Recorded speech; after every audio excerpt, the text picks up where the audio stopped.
The Battle of Troy, one of history's most famous battles, is believed to have taken place in the late Bronze Age around 1200 BC. It was fought between the Greeks and the Trojans over the possession of a piece of land. But the real reason why the Greeks went to war with the Trojans was because the Trojans had kidnapped Helen, the most beautiful woman in the world. Now, the Greeks assembled a huge army and set sail for Troy. When they arrived, they began their assault, but the Trojans fought back fiercely, and so the Greeks were forced to retreat. However, the Greeks were led by the mighty hero Achilles, who was not only undefeated in battle, but also possessed supernatural powers. So the next year, Achilles and his men returned to Troy and laid siege to the city. Achilles' army was massive, consisting of 2,000 ships and 100,000 soldiers. They built a huge camp around the city of Troy, cutting off all supplies to the inhabitants. The Trojans were starving, and so they sent a delegation to the Greeks asking for peace. But Achilles refused to negotiate, wanting the city for himself. However, there was one Trojan prince named Hector who refused to give up. He rallied the troops and prepared to defend the city. But even though he was a great warrior, he was no match for Achilles. Achilles killed Hector in battle and then dragged his body around the walls of Troy. The Trojans were devastated, but they continued to fight. But after 10 long years of fighting, the Trojans were exhausted and just wanted the war to be over. They agreed to surrender the city and give Helen back to the Greeks. And so the war was finally over, but the question is, did the Trojan War really happen? Well, some historians believe that it was based on a real event, while others believe that it was just a myth. There is no archaeological evidence to prove that the Trojan War really happened. However, there is a small hill near the modern-day city of Istanbul that may have been the location of the ancient city of Troy. If you want to learn more about ancient battles, stay tuned. Thanks for watching.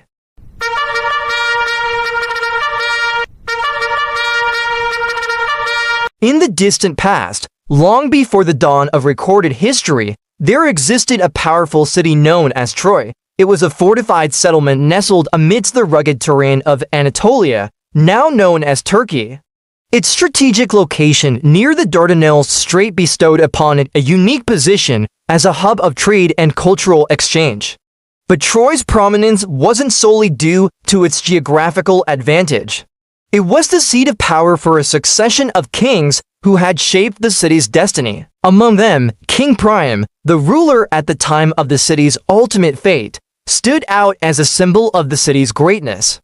However, the very prosperity and might of Troy would sow the seeds of its own destruction. For in those days, the Mediterranean world was a tapestry woven with the threads of many civilizations, each vying for dominance and glory.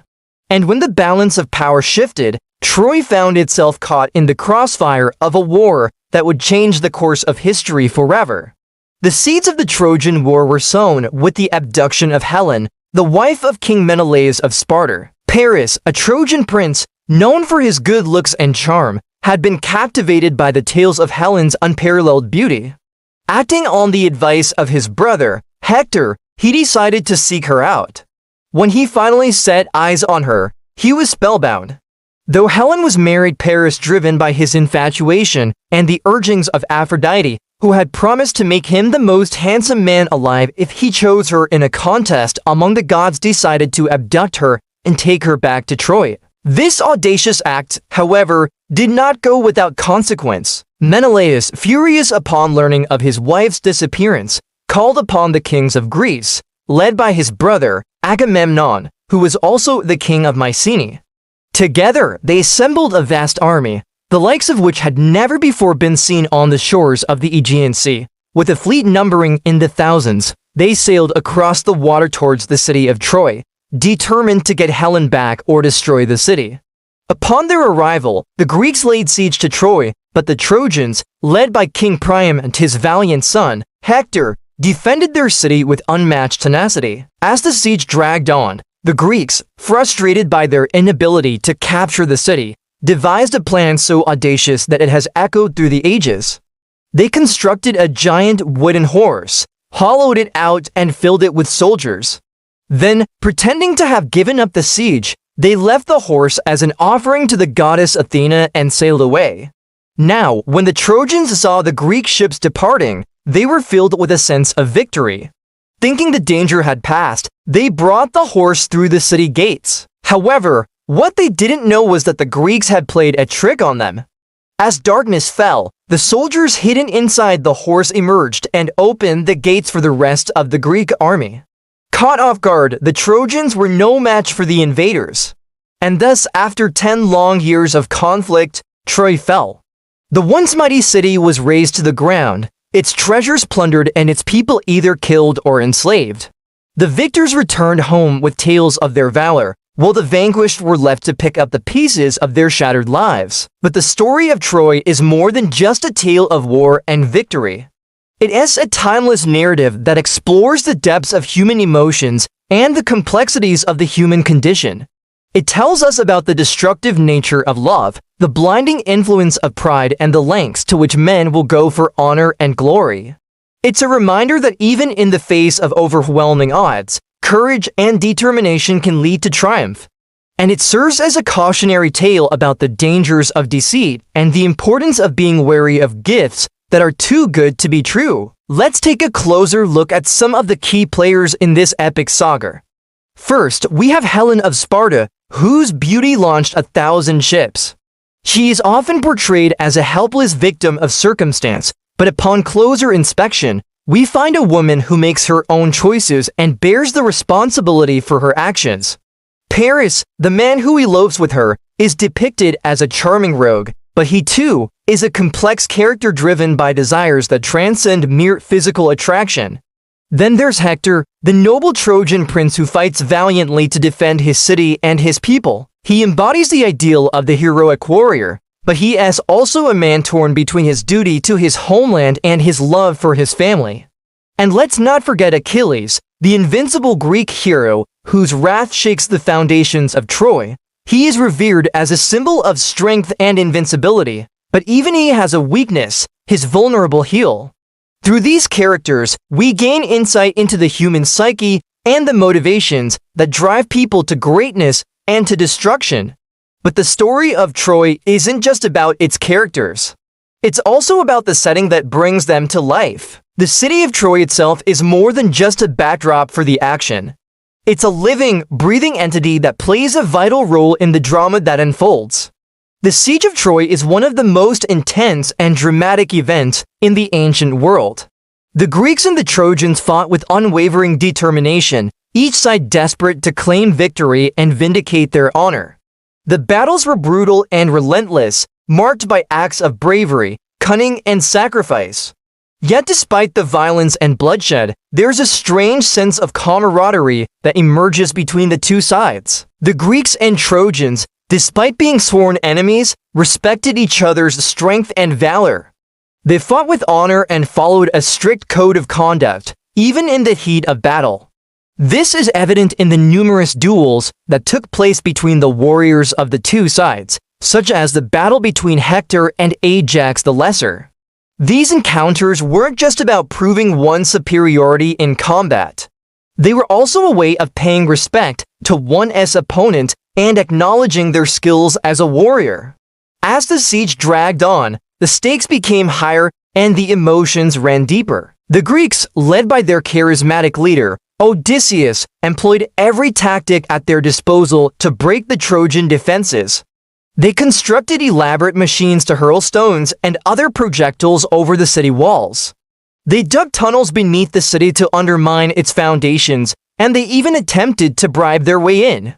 Meanwhile, the Trojans, under the steadfast leadership of King Priam and his valiant son Hector, resisted every attack with unwavering determination. They fought with the fervor of men who had nothing left to lose, defending their homes and families against the relentless onslaught of the Greeks. One of the most iconic moments of the Trojan War came when the Greeks built a giant wooden horse as an offering to the goddess Athena. The Trojans, believing that the Greeks had finally given up the siege, brought the horse inside their city walls.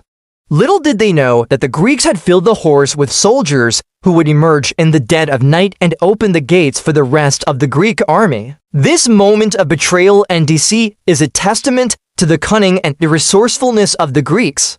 It's a reminder that in the world of ancient warfare, victory often went to those who were willing to think outside the box and exploit their enemies' weaknesses. In the end, the Greeks triumphed over the Trojans, but the victory came at a great cost.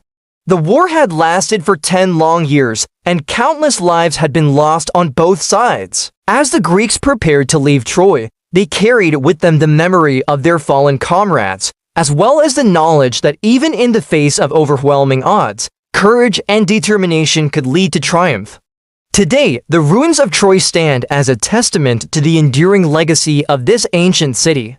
Archaeologists have uncovered the remains of several layers of habitation, each telling the story of a different chapter in Troy's long history. The city's most famous landmark, the so-called Gate of the Trojans, is believed to date back to the late Bronze Age, a time when Troy was at the height of its power and influence. The gate, with its imposing structure and intricate carvings, was a symbol of the city's strength and prosperity. It was a gateway to a world of trade, cultural exchange, and political intrigue, where merchants and diplomats from all over the ancient world came to do business. But the most haunting relic of Troy's past is perhaps the so-called Palace of Priam, the last king of Troy. The palace, with its crumbling walls and overgrown courtyards, is a reminder of the city's ultimate fate, the tragic downfall of its royal family, and the burning of its sacred citadel. As visitors walk among the ruins, they can't help but feel a sense of wonder and awe at the grandeur of the city's past and the tragedy of its demise. Troy, once a bustling metropolis, home to thousands of people, was reduced to smoldering ashes. The city's treasures were looted, its inhabitants enslaved or slaughtered. The war had not only destroyed the city, but also shattered the lives of the people who had lived there. In the aftermath of the Trojan War, the survivors were left to pick up the pieces and rebuild their lives. Some managed to find new homes among neighboring city-states, while others were taken captive and forced into exile. The city of Troy, once a beacon of civilization and culture, was abandoned and forgotten.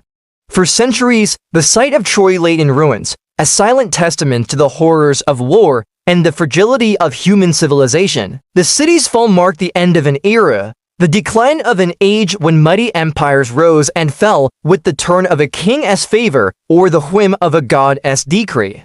In the wake of Troy's destruction, a new order emerged in the ancient world. New alliances were forged, new rivalries ignited, and new cities rose to prominence. The legacy of Troy, however, endured.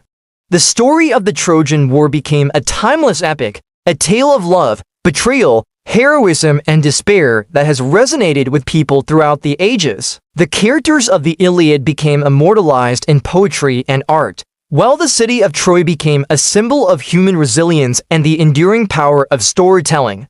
In the centuries since Troy's fall, the site of the ancient city has been rediscovered and excavated, revealing the secrets of its past to the modern world. But the true spirit of Troy lives on in the hearts and minds of those who have heard its story and marveled at the bravery, the cunning, and the sheer determination of the people who lived and died there. Thank you for watching this video. If you enjoyed it, please do and forget to leave us a like and subscribe to our channel for more amazing historical narratives.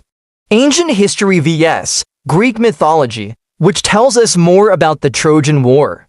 Welcome back to my channel, where today we're asking just how much of Greek mythology is true. Did the Greeks actually invade and sack the city of Troy? Or is the Trojan War simply a myth? Let's find out. And remember, if you like learning about ancient history, you can find links to more of my content below. So first off, let me summarize the story of the Trojan War as it appears in Homer's Iliad and later Virgil's Aeneid.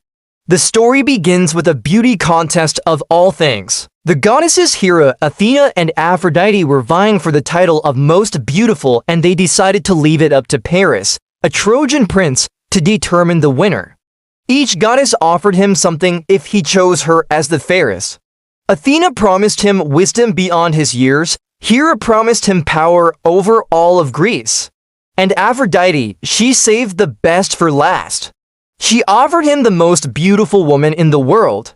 Now, normally, this wouldn't be a problem, but the woman in question, Helen, was already spoken for. Helen was the queen of Sparta, married to Menelaus, king of Sparta. So Paris chooses Aphrodite, abducts Helen and takes her back to Troy. This action alone is enough to cause a war. Menelaus calls upon his brother, King Agamemnon, for assistance, and together they raise a massive Greek army and sail to Troy. There, they lay siege to the city, determined to bring Helen back to Sparta. Now, what follows is one of the greatest conflicts in all of ancient history. The Achaeans besieging the Trojans for 10 long years until finally the Greeks managed to take the city of Troy, and supposedly it was because of a Trojan horse, of all things. Odysseus and his crew built a giant wooden horse, left it outside of the city walls, and pretended to sail away. But once the Trojans had taken the horse inside of their city walls, celebrating their supposed victory, they unleashed a sneak attack that allowed the Greeks to enter the city undetected and kill everyone in sight. And so, the Greeks took home their prize, Helen, and the war was over. Now, I'm gonna cut straight to the chase here. We have absolutely no idea how much of this story is true. Yes, archaeological evidence suggests that the city of Troy did exist, and yes, it was destroyed around the 12th century BCE, which would make sense given that according to Homer, the Trojan War occurred around that time as well.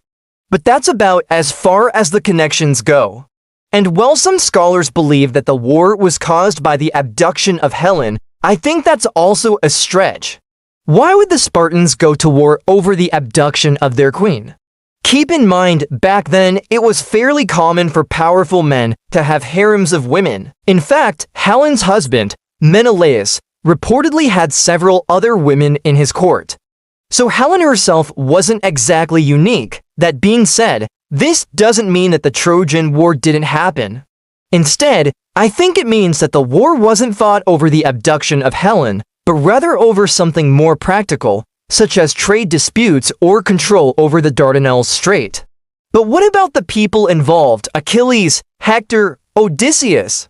Were they real, or were they simply figments of Homer's imagination? Well, the answer, once again, is complicated. What we do know is that the city of Troy was destroyed around the 12th century BCE, which we know because archaeologists have uncovered numerous artifacts that can be dated to that time period.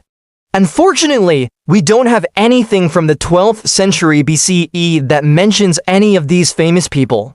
Now, I should say that this isn't exactly surprising because writing back then was fairly rare. Only temples and palaces typically had scribes who could read and write.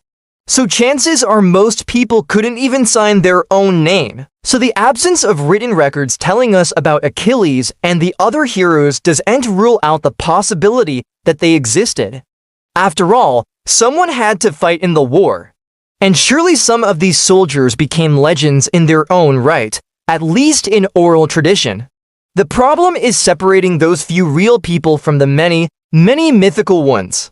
In 1870, Heinrich Schliemann, a German businessman, began excavating the ancient city of Troy. Now, to his credit, Schliemann did discover the remains of a city that had been destroyed in the late Bronze Age, which lines up perfectly with the timeline given by Homer. Unfortunately, as far as connecting this Troy to the Trojan War, that's about as far as it goes. The problem is that there is no definitive evidence that proves the city was attacked by a unified Greek army. In fact, excavations reveal at least 6 different layers of devastation within the city. So there were probably at least 6 different attacks on Troy throughout its lifetime. In addition to this, none of the artifacts found at the site seem to date back to the time period in which the war supposedly took place. So we still don't know if the war ever really happened. To be fair, this is hardly surprising. Ancient sites rarely preserve any kind of records of themselves.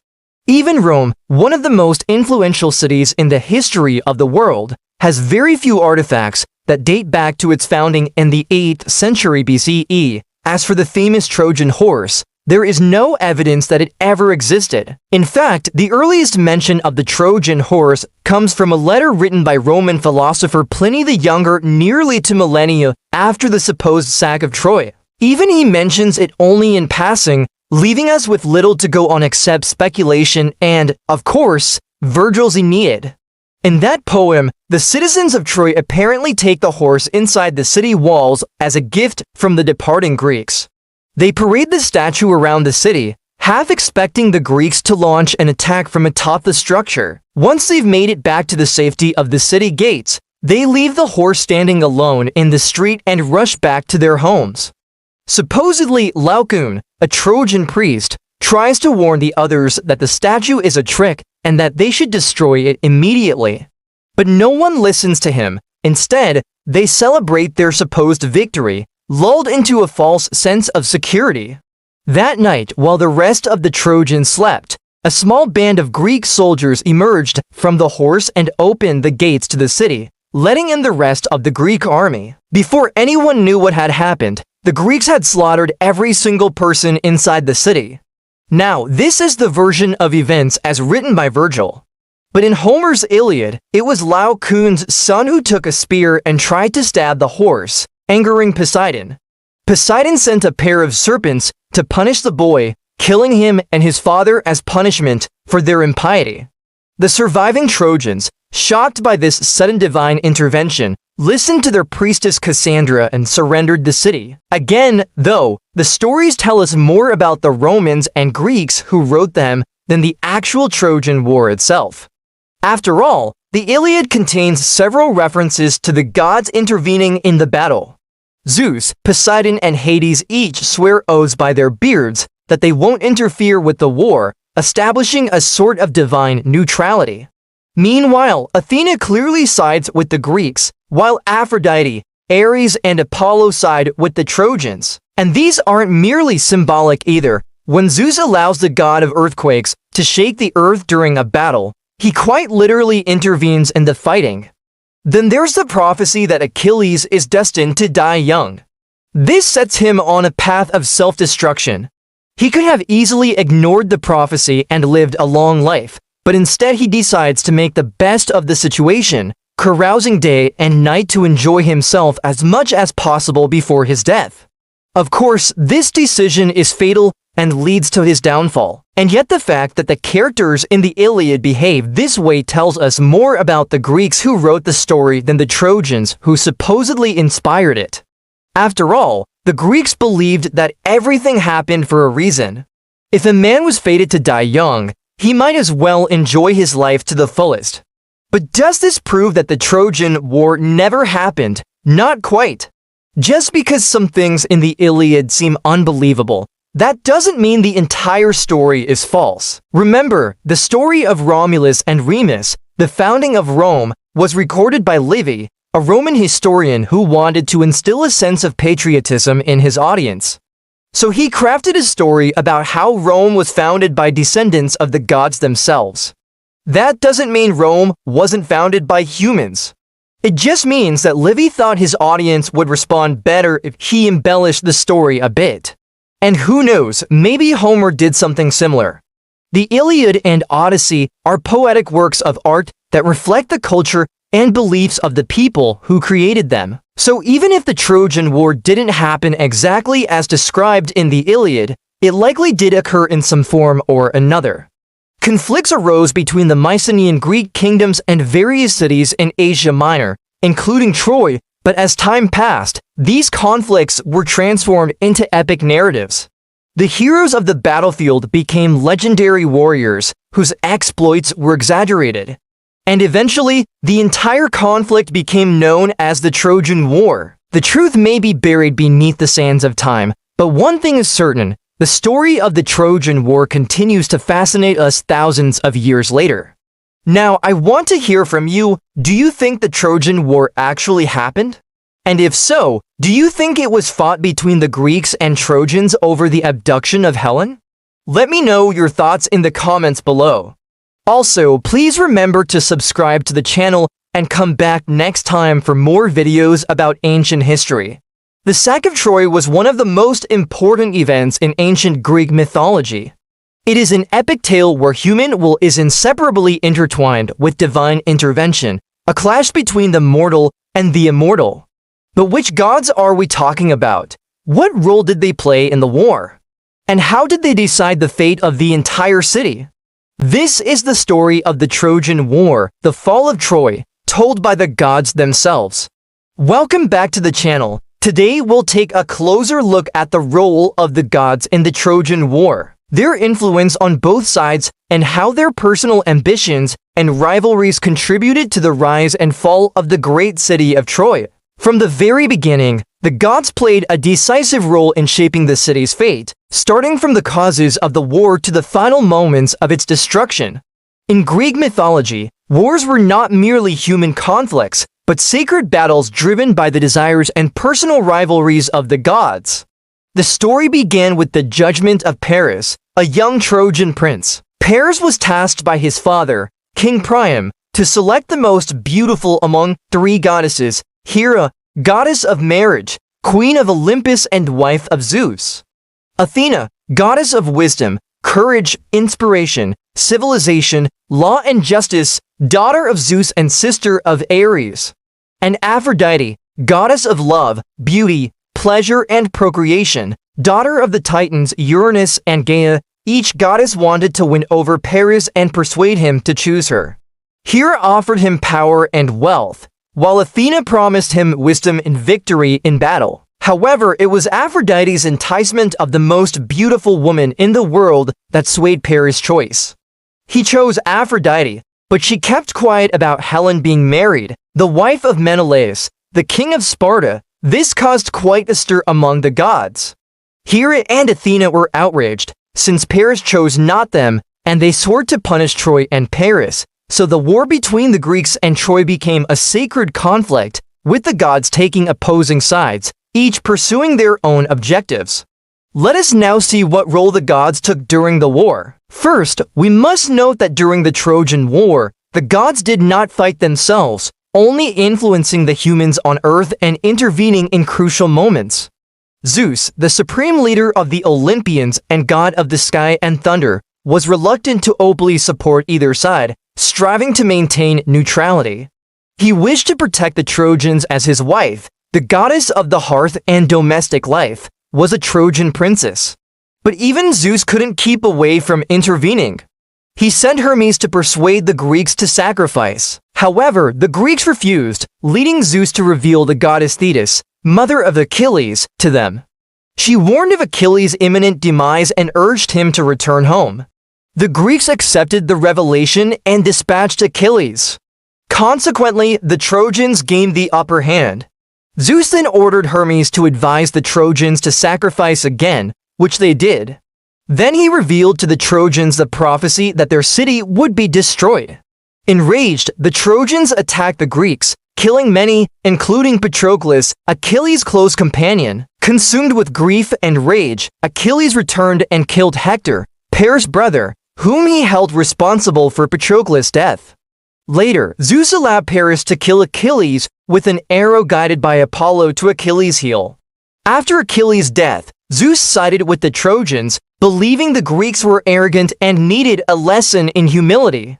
Even so, he didn't intervene directly in the final battle, the capture of the city, leaving it to the hands of the mortals.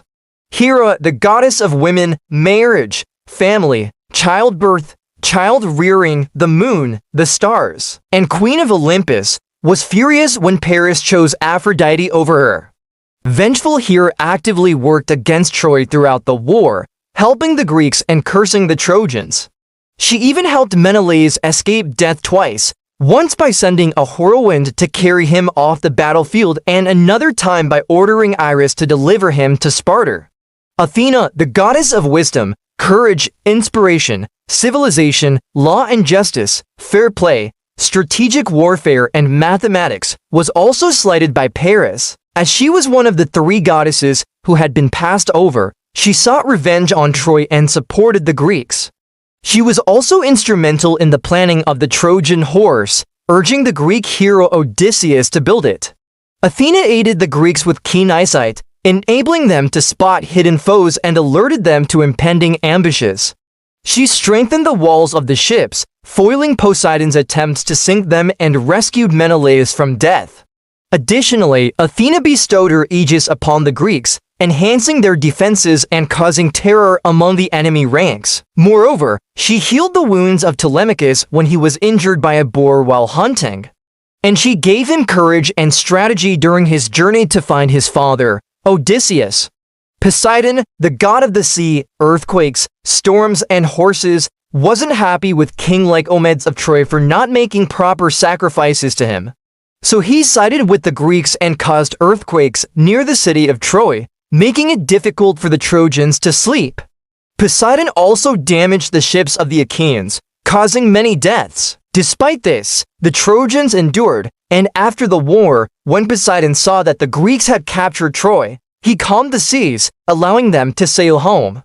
Apollo, the god of light, music, arts, knowledge, healing, poetry, prophecy, and more, was one of the few Olympians who remained neutral in conflicts unless provoked. He did not like the Greeks besieging Troy and their constant complaining about bad omens and curses. Apollo then sent a plague to decimate the Greek army.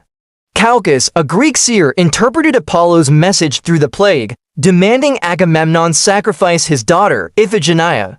When Agamemnon refused, Apollo drove his fleet ashore and made his bow, arrows, and sword invincible, giving them to Paris. Apollo also assisted Paris in his duel against Menelaus, guiding his aim with an arrow to wound Menelaus. Paris shot at Menelaus again, but this time Apollo turned aside the arrow. Later, Paris shot at the shield of Ajax, son of Oileus, deflecting the shaft 7 times before penetrating the wood and wounding him.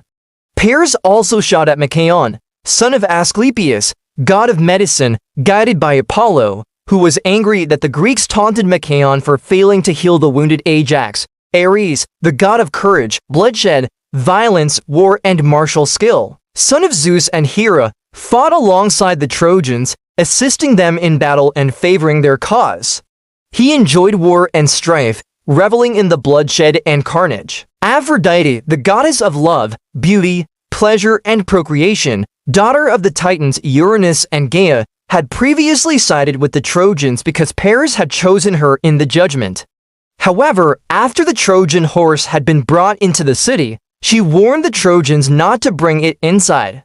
Ignoring her advice, the Trojans suffered the consequences. After Menelaus entered the city, she hid him and the other Greeks who fled. Hephaestus, the lame god of fire and metalworking, made the golden fleece for the Argonauts, the weapons of the gods, the throne of Zeus, and was responsible for the construction of the shield of Achilles. Although he didn't participate in the war, he did send armor to the Trojans and later repaired the shield of Athena.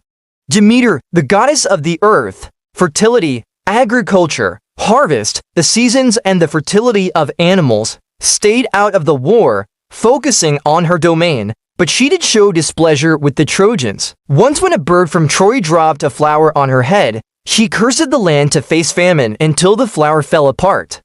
Hestia, the virgin goddess of the hearth, home, domestic life, family, and the state, chose not to interfere in the affairs of mortals. She was content with her position as one of the chief Olympians and the presiding deity of the most sacred place in Greece. The Prytany is at the foot of the Athenian Acropolis. So these were the major Olympians and their interventions during the war. The fall of Troy was not merely a Greek victory, but the fulfillment of divine will, as the gods used mortals as pawns in their celestial conflicts. And while human agency certainly played a part in the events that unfolded, it was ultimately the gods who decided the fate of Troy. The city's destruction was a means for the gods to settle their own scores and advance their own interests. As we come to the end of this episode, we want to know your opinion. Which god do you think had the most influence on the outcome of the war? Let us know in the comments below. If you found this video interesting and want to learn more about Greek mythology, stay tuned for more episodes. In the sprawling saga of the Trojan War, where heroes and villains collided in an eternal dance of glory and ruin, few stories stand out as chillingly as the tale of Ajax the Lesser. In the hallowed halls of Athena's temple, amidst the supposed safety of divine sanctuaries, a grave injustice was committed. A virginal priestess violated Cassandra, the seer of Troy, the perpetrator, Ajax the Lesser, whose name would become synonymous with disgrace in the chronicles of the war. But why did Ajax commit this heinous act? Was it pure lust, a momentary lapse in reason, or a calculated move of revenge? To understand the why of Ajax's actions, we must first examine the man himself and the context of his infamous deed. Ajax, the man who would stain the annals of the Trojan War with his shameful act, was not of noble birth like many of the Greek heroes. He hailed from the tribe of Locris, known more for their ferocity than their lineage. His prowess as a warrior was legendary, wielding the spear with unmatched skill. Yet despite his military fame, Ajax was often overshadowed by his namesake, Ajax the Greater, a towering figure of strength and loyalty. Throughout the war, Ajax the Lesser seems to have lived in the shadow of his more celebrated comrade. This background of obscurity and envy might have contributed to Ajax's volatile nature. Some accounts depict him as a hot-headed warrior, quick to anger and reckless in his actions. In the chaotic theater of war, such traits could prove advantageous, but they could also lead to disastrous consequences. With the fall of Troy, the Greek warriors were consumed by the intoxicating fervor of victory and the thrill of plunder. For 10 long years, they had fought against the Trojans, enduring hardships, losses, and battles that tested their endurance. Now that their perseverance had paid off and the city was theirs for the taking, a wave of unrestrained revelry swept through the Greek camp. It was during this euphoric moment that Ajax, driven by a combination of his personal demons and the intoxicating spirit of the times, made his way to the temple of Athena. The sanctity of the temple was evident to all. Within its hallowed walls sought refuge Cassandra, the daughter of Priam, the last king of Troy. Her lineage placed her at the very heart of Troy's tragedy, yet she had dedicated her life to the service of Athena, hoping to shield herself from the horrors that plagued her family. But fate had other plans for her. As Ajax entered the temple, he saw Cassandra clinging to the statue of Athena, desperately seeking divine protection. According to some accounts, Cassandra was known throughout Troy for her beauty, and seeing her in that moment of vulnerability might have stirred something primal within him. But regardless of the catalyst, what followed was nothing short of barbaric. Ajax, consumed by his own demons and emboldened by the atmosphere of lawlessness that had descended upon Troy, did the unthinkable. He dragged Cassandra away from the statue, desecrating the temple in the process.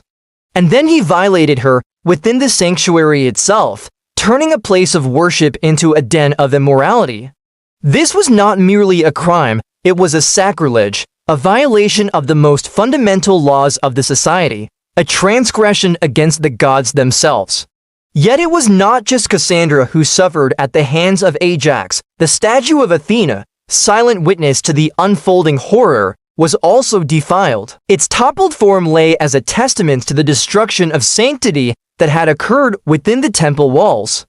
The violation of both the sacred and the innocent served to amplify the horror of the event. It turned Ajax into a monster, not just in the eyes of the Trojans, but in the eyes of the gods as well.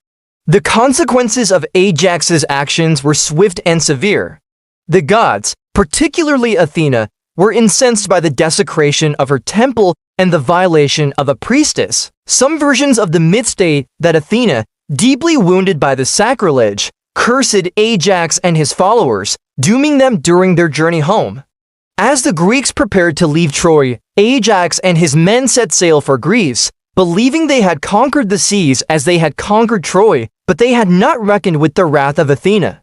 The goddess unleashed a violent storm upon their ships, shattering them and sending their occupants tumbling into the turbulent waters. Only Ajax survived, clinging to a piece of wreckage until he was eventually washed ashore on the island of Mykonos.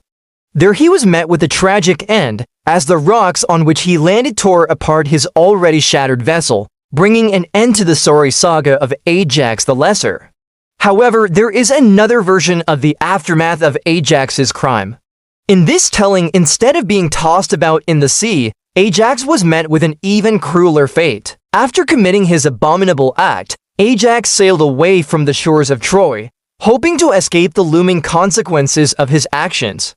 He believed that the vastness of the sea would grant him sanctuary, but he had not counted on the vigilance of the gods. As he journeyed, the earth itself seemed to rise up against him, shaking with earthquakes that threatened to capsize his ship. Though he managed to steer through these tremors, the earth continued to torment him, eventually causing the sea to swallow his ship whole, and Ajax was plunged into the murky depths, never to resurface. In this version, the very essence of the earth, under the command of the gods, conspired to punish Ajax, ensuring that his end was as shameful and humiliating as his crime. Regardless of the exact manner of his demise, Ajax's fate was sealed. The gods had ensured that the man who had defiled both woman and temple would not escape the consequences of his actions. So why did Ajax do it? What drove a warrior respected for his skills with the spear to commit such a heinous act? One interpretation is that Ajax was consumed by the madness of power that often accompanies victory. The Trojan War had been long and arduous, and the Greek warriors had tasted the bitter fruit of defeat and the heady wine of success. With Troy fallen, they reveled in the intoxicating euphoria of triumph, where morality took a backseat and base desires came to the forefront. This interpretation paints Ajax as a victim of circumstance, a man who succumbed to the frenzied atmosphere of victory, swept away in a current of unrestrained revelry. Another explanation lies in the depths of Ajax's character. He was a man who had always lived in the shadow of his more illustrious comrade, Ajax the Great. His deeds were often overlooked, and his name carried the weight of obscurity. The violation of Cassandra and the desecration of Athena's temple could be seen as Ajax's desperate attempt to etch his name in the annals of the Trojan War, albeit in the most infamous way possible. It was his way of ensuring that his deeds, though reprehensible, would never be forgotten. In a twisted sense, it was Ajax's way of achieving greatness, albeit in the darkest imaginable way. Then there's the possibility that Ajax harbored resentment towards the gods. His violation of Athena's temple and the maltreatment of her priestess could be interpreted as an act of defiance against the divine, a deliberate challenge to the gods. If Ajax indeed held such animosity towards the gods, it might have stemmed from his rough treatment throughout his life, perhaps a series of misfortunes that he blamed on divine malevolence. Such a notion paints a picture of Ajax as a man perpetually battling against fate, with his final act being a desperate bid to wrest control from the hands of the gods. Whatever the reason, the story of Ajax the Lesser serves as a potent reminder of the corrosive effects of war, the corrupting influence of unchecked power, and the dangerous consequences of challenging the sanctity of divine spaces and the will of the gods. It is a tale that continues to resonate even today, serving as a cautionary narrative of a hero who, despite his martial prowess, ultimately chose infamy over glory. In the era when the gods walked among mortals, directing their fates like a shepherd guides his flock, there existed a city named Troy. Its towering walls echoed with tales of valor, and its grand architecture spoke of unparalleled glory. Among its many illustrious sons was a young man named Aeneas, whose name was synonymous with courage and strength in the city.